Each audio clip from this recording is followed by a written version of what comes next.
நீங்கள் பார்த்து கொண்டிருப்பது உஸ்தாத் மதுரை முஜாஹித் மனம் கவரும் சொற்பொழிவு. இது மார்க்கம் மற்றும் ரஹ்மத்துல்லாஹி வ பரகாத்துஹு. இன்னல் ஹம்தலில்லாஹி நஹ்மதுஹு வ நஸ்தஈனுஹு வ நஸ்தக்ஃபிருஹு வ நஊது பில்லாஹி மின் ஷுரூரி அன்ஃபுஸினா வ மின் ஸய்யிஆத்தி அஅமாலினா. மை யஹ்திஹில்லாஹு ஃபலா முடில்ல லஹு வ மை யுடில் ஃபலா ஹாதிய லஹு. وأشهد أن لا إله إلا الله وحده لا شريك له وأشهد أن محمدا عبده ورسوله أما بعد. قال الله تعالى في القرآن العليم: أعوذ بالله من الشيطان الرجيم.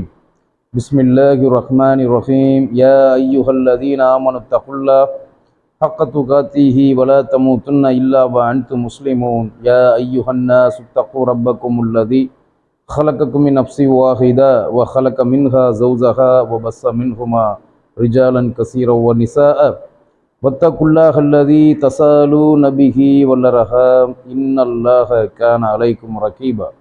ويا أيها الذين آمنوا اتقوا الله وقولوا قولا سديدا يصلح لكم أعمالكم ويغفر لكم ذنوبكم ومن يطع الله ورسوله فقد فاز فوزا عظيما. அன்பார்ந்த இஸ்லாமிய சகோதர சகோதரிகளே, அல்லாஹ்வுடைய மார்க்கமான சத்திய இஸ்லாம், சத்திய இஸ்லாத்தில் அனைத்து உண்மைகளும் அனைத்து விதமான மனிதர்களுக்கு தேவையான அத்தியாவசியமான அவசியமான அனைத்து உண்மைகளும் அல்லாஹ்வின் மார்க்கமான சத்திய இஸ்லாத்தில் சொல்லப்பட்டிருக்கிறது. அல்லாஹுவின் வேதமான அல் குர்ஆனில் அல்லாஹு தஆலா மனித இனத்திற்கு தேவையான அனைத்தையும் சொல்லியிருக்கிறான். அல்லாஹ்வுடைய நபிக்கு அருளப்பட்ட மற்றொரு வகையான ஆதாரபூர்வமான ஹதீஸ்களிலும் மனித இனத்துக்கு தேவையான அனைத்தும் இஸ்லாத்தில் சொல்லப்பட்டு இருக்கிறது. மறுஜென்மம் என்ற ஒன்றை பற்றி இஸ்லாத்தில் இருக்கிறதா, மறுஜென்மத்தை பற்றி இஸ்லாம் என்ன சொல்லுகிறது என்பதை தெரிந்து கொள்வதற்காக இந்த தலைப்பு தேர்வு செய்யப்பட்டு இருக்கிறது. மறுஜென்மம் என்ற ஒன்றை பிற மதத்தைச் சேர்ந்த மக்கள் நம்பி வருகிறார்கள்.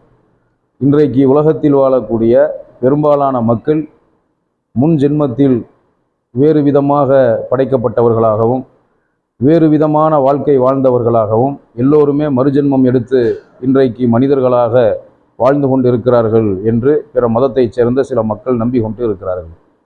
அவர்களுடைய நம்பிக்கை எப்படி இருக்கிறது?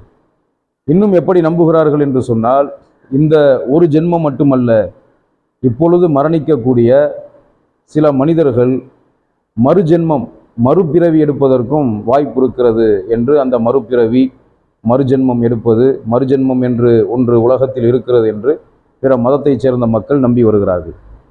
இஸ்லாத்தில் மறுஜென்மம் என்பது, இந்த உலகத்தில் மறுபிறவி என்பது இருக்கிறதா என்று சொன்னால், மறுஜென்மத்தை பற்றி மறுபிறவி எடுப்பதை பற்றி இஸ்லாத்தில் எந்த விதமான ஒரு செய்தியும் இல்லை. மனிதனுக்கு அல்லாஹ் இந்த உலகத்தில் படைக்கப்படுகிற மனிதர்கள் ஒவ்வொருவருக்குமே இந்த துனியாவில் ஒரு வாழ்க்கையைத்தான் அல்லாஹ் கொடுத்திருக்கிறான். உலகத்தில் மனிதர்களை படைத்து வாழ வைக்கக்கூடிய அல்லாஹு ரப்புல் ஆலமீன் மனிதர்களுக்கு மரணத்தை ஏற்படுத்தி இருக்கிறான். அந்த மரணத்துக்கு பிறகு அவர்கள் சந்திக்கக்கூடிய வாழ்க்கை மறுமை வாழ்க்கை. மறுமை வாழ்க்கை தான் நிரந்தரமான வாழ்க்கை என்று அல்லாஹ் குர்ஆன்ல சொல்லுகிறான். பல் துக்ஸிரூனல் ஹயாத்த துன்யா வல் ஆஹிரத்து ஹைரு அபுக்கா. இந்த துனியா வாழ்வை நீங்கள் விரும்புகிறீர்கள், உலக வாழ்க்கைக்கு நீங்கள் ஆசைப்படுகிறீர்கள். ஆனால் அல்லாஹ்விடத்தில் நிரந்தரமானது சிறப்பானது மறுமை வாழ்க்கை தான் என்று அல்லாஹ் குர்ஆன்ல சொல்றான். இன்னும் அல்லாஹ் அவன் படைத்த எல்லா உயிர்களுக்கும் மௌத்தையும் படைத்திருக்கிறான். அவன் படைத்த எல்லா உயிர்களுக்கும் எல்லா உயிரினங்களுக்கும் மௌத்தையும் மரணத்தையும் அல்லாஹ் படைத்திருக்கிறான். இதை பற்றி அல்லாஹ் குர்ஆன்ல சொல்றான்: அல்லதி ஹலக்கல் மௌத்த வல் ஹயாத்த லி எபுலுவக்கும் ஐயுக்கும் அஹ்சனு அமலா. நாம் தான் உங்களுக்கு மரணத்தையும் வாழ்வையும் படைத்தோம். உங்களில் அழகிய செயலுக்குரியவர்கள் யார், அழகான நற்செயலுக்குரியவர்கள் யார் என்பதை சோதிப்பதற்காக நாம் தான் மரணத்தையும் வாழ்வையும் படைத்தோம் என்று அல்லாஹ் குர்ஆன்ல சொல்லி காட்டுறான். அப்போ நமக்கு வாழ்வும் படைக்கப்பட்டிருக்கிறது, அல்லாஹுவால் மரணமும் படைக்கப்பட்டு இருக்கிறது. அப்போ அந்த மரணம் என்பது நம் எல்லோருக்குமே நிச்சயமாக வரும். அந்த மரணத்துக்கு பிறகு, இந்த உலகம் அழிந்த பிறகு நாம் ஒவ்வொருவருமே சந்திக்கக்கூடிய மறுமை வாழ்க்கையை பற்றி இஸ்லாம் பல உண்மைகளையும் பல முக்கியமான அறிவுரைகளையும் சொல்லுகிறது. இன்னும் இஸ்லாம் மார்க்கத்தின் அடிப்படை மறுமை, மரணத்துக்கு பிறகு மனிதர்கள் சந்திக்கக்கூடிய மறுமை வாழ்க்கை, அது இஸ்லாத்தின் அடிப்படைகளில் ஒன்றாக இருக்கிறது. தௌஹீத் என்ற அல்லாஹ் ஒருவனை மட்டுமே நம்ப வேண்டும், அல்லாஹ் ஒருவனை மட்டுமே வணங்க வேண்டும் என்ற தௌஹீது கொள்கைக்கு அடுத்து மிக முக்கியமாக சொல்லப்பட்ட, இஸ்லாத்தில் சொல்லப்பட்ட அனைத்து விஷயங்களும் மறுமையை பேஸாக வைத்து, மறுமையை அடிப்படையாக வைத்து தான் இஸ்லாத்தில் அனைத்தும் சொல்லப்பட்டு இருக்கிறது. அப்போ மறுமை வாழ்க்கை என்ற ஒன்றை பற்றி இஸ்லாம் மிக தெளிவாக சொல்லுகிறது, உறுதியாக அறிவுபூர்வமாக சொல்லுகிறது. இந்த உலகத்தில் வாழ்ந்த மனிதர்கள் மரணித்த பிறகு பல வருஷம் கழித்து, ஒரு சில 100 வருஷம் கழித்து உயிரோடு திரும்ப வருவார்கள், மறுஜென்மம் எடுப்பார்கள், மறுபிறவி எடுப்பார்கள் என்று அல்லாஹ் குர்ஆனில் சொல்லவில்லை, நபி அவர்களும் சொல்லவில்லை. குர்ஆனில் ஒரு முக்கியமான சில அறிவுரைகள் சொல்லப்பட்டு இருக்கிறது. அதாவது முன் சென்ற காலத்தில் சில சந்தர்ப்பங்களில் மரணித்த சிலர் இந்த உலகத்தில் திரும்ப உயிரோடு வந்திருக்கிறார்கள். இதை பற்றி குர்ஆனில் சில ஆதாரங்கள் இருக்கிறது. உதாரணத்திற்கு சூரா அல் பக்ரா அத்தியாயம் 259வது வசனத்தில் ஒரு முக்கியமான முன் சென்ற காலத்தில் நடந்த, முன் சென்ற காலம் என்று சொன்னால் அல்லாஹ்வுடைய தூதர் இறுதி நபி ரசூலுல்லாஹி ஸல்லல்லாஹு அலைஹி வஸல்லம் அவர்களின் காலத்துக்கு முன்பு வாழ்ந்த ஒரு மனிதரை பற்றி, அவரை அல்லாஹு ரப்புல் ஆலமீன் 100 ஆண்டுகள் மௌத்தாக்கி பிறகு அல்லாஹ் அவரை இந்த உலகத்தில் எழுப்பியதை பற்றி அல்லாஹ் இந்த வசனத்தில் சொல்லி காட்டுறான். அவு கல்லதி மர்ர அல கரியத்தி வகிய ஹாவியத்துன் அல உருஷிஹா. அல்லாஹ் சொல்லுகிறான், ஒரு கிராமத்தின் பக்கம் சென்றாரே அவரை பற்றிய செய்தி. ஒரு கிராமத்தின் பக்கம், அதாவது ஒரு கிராமத்தின் பக்கம், ஒரு ஊரின் பக்கம், ஒரு ஊருக்குள் ஒருவர் செல்லுகிறார், ஒரு கிராமத்திற்குள் ஒருவர் செல்லுகிறார். அந்த ஊரு பாழடைந்து அழிந்து இறந்து கிடப்பதை அவர் காண்கிறார். அந்த ஊர் இறந்து பாழடைந்து இறந்த நிலையில் இறந்து கிடப்பதை பார்க்கக்கூடிய அந்த மனிதர் அல்லாஹ்விடத்தில் கேட்கின்றார், இறந்த இந்த ஊரை அல்லாஹ் எவ்வாறு உயிராக்குகிறான்? அதில் என்ன அர்த்தம் இருக்கிறது? இறந்த ஊரை அல்லாஹ் எப்படி உயிராக்குவான் என்ற அந்த கேள்வியில இன்னொரு உண்மையான கேள்வி அடங்கியிருக்கிறது. மரணித்த மனிதர்களை அல்லாஹ் எவ்வாறு உயிர் கொடுத்து எழுப்புவான் என்ற அந்த கேள்வியை அந்த மனிதர் அல்லாஹ்விடத்தில் கேட்கின்றார்.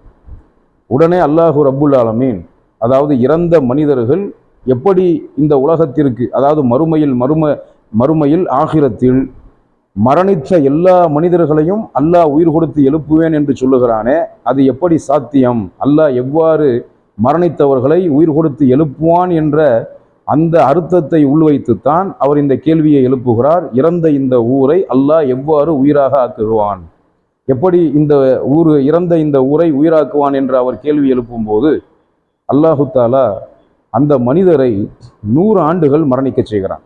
அல்லாஹ் சொல்றான், அவரை இறந்து போகும்படி நான் செய்து விட்டேன். 100 ஆண்டுகள் அவரை அல்லாஹ் மௌத்தாக்கிட்டான். மௌத்தா போன அவர் அந்த இடத்தில் மரணித்து 100 ஆண்டுகள் கழித்து அவர் எழுப்பப்படுறார். 100 வருஷம் கழித்து அல்லாஹ் அவரை எழுப்புறான்.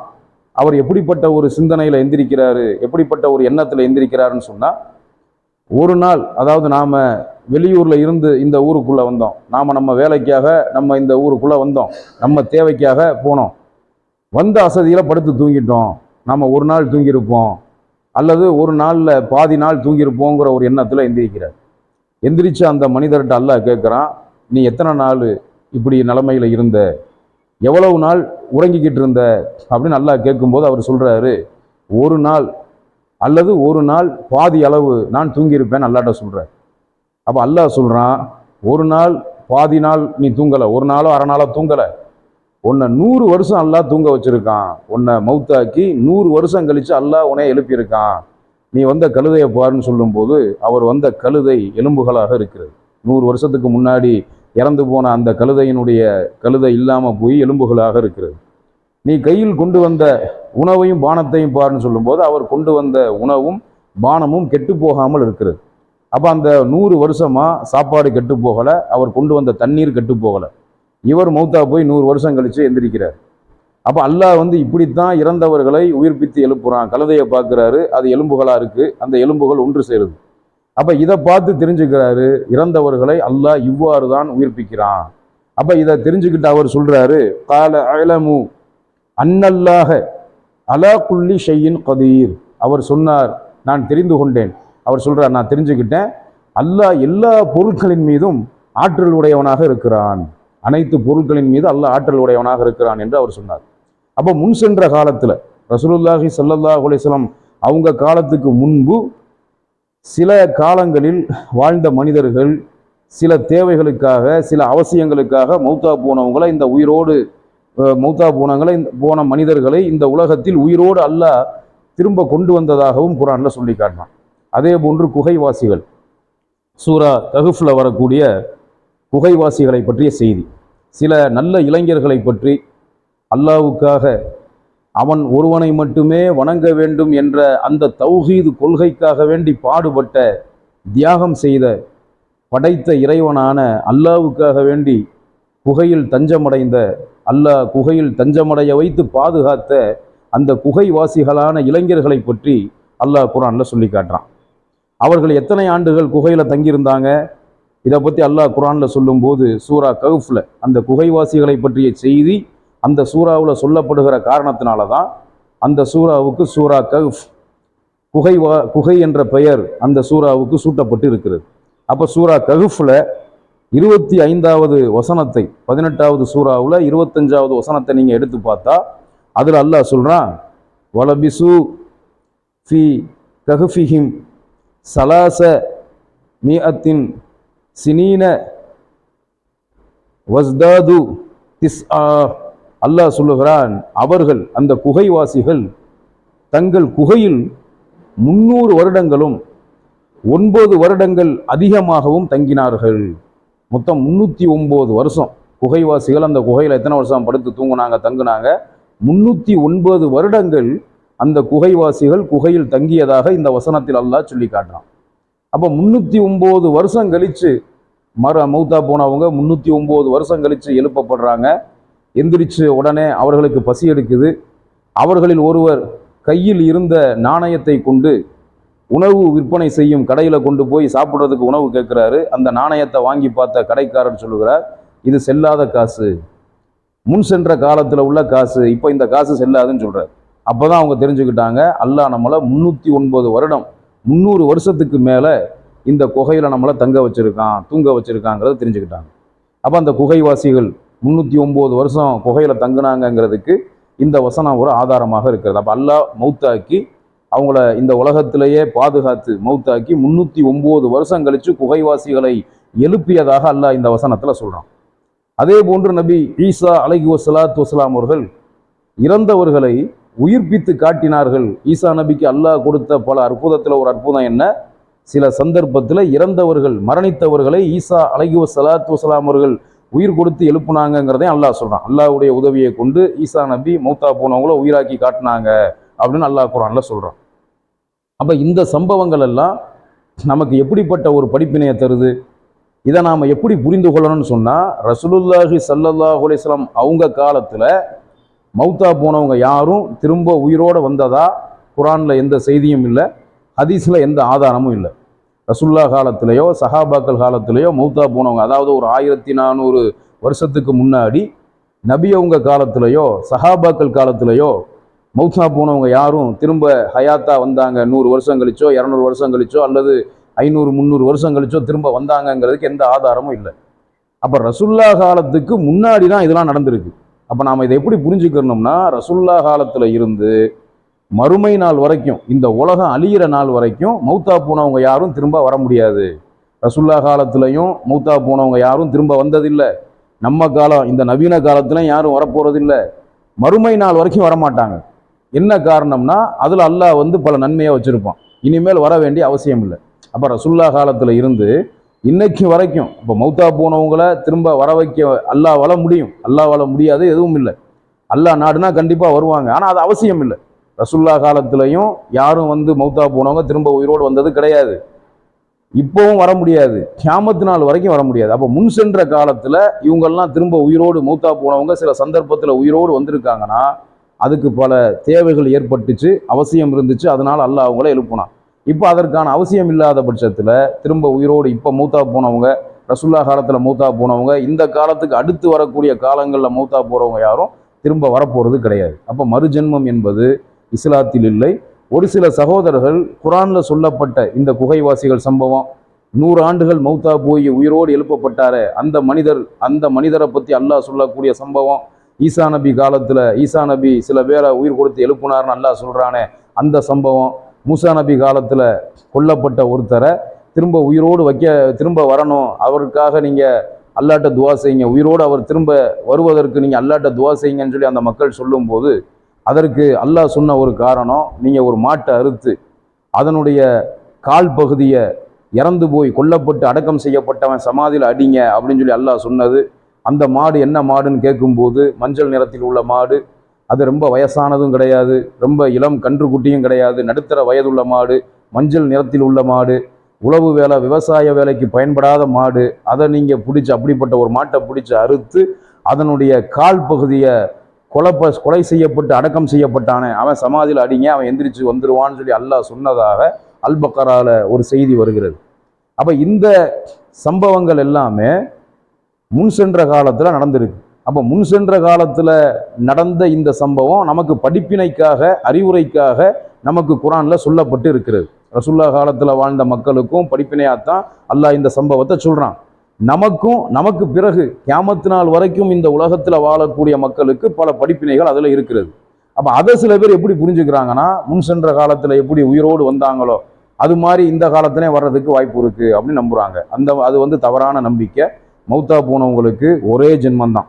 அதாவது ஒரு மனிதன் ரசூலுல்லாஹ் காலத்திலிருந்து இன்னைக்கு வரைக்கும் இந்த உலகம் அழியிற வரைக்கும் இந்த உலகத்தில் வாழக்கூடிய மனிதர்களுக்கு ஒரு பிறவி ஒரு ஜென்மத்தை தான் அல்லாஹ் கொடுத்திருக்கிறான். மறுபிறவி என்பது மறுஜென்மம் என்பது இந்த உலகத்தில் திரும்ப வருவது கிடையாது. மரணத்துக்கு பிறகு சந்திக்கக்கூடிய மறுமை வாழ்க்கை தான் எல்லா மனிதர்களுக்கும் இருக்கிறது. நல்லவர்களுக்கும் மறுமை வாழ்க்கை இருக்கிறது, தீயவர்களுக்கும் மறுமை வாழ்க்கை இருக்கிறது. இந்த உலகத்தில் மறுபிறவி எடுப்பது மறுஜென்மம் எடுப்பது என்பது இஸ்லாத்தில் இல்லை. இதை சரியான முறையில் இஸ்லாத்தில் சொல்லப்பட்ட அனைத்து சட்ட திட்டங்களையும் அத்தனை கொள்கை கோட்பாடுகளையும் சரியான முறையில் புரிந்து கொண்டு அதை நாம் பின்பற்றுவதற்கு நம் எல்லோருக்கும் அல்லாஹ் அருள் புரிவானாக. வாஹிரு தாவானா அனில் ஹம்துலில்லாஹி ரப்பில் ஆலமீன்.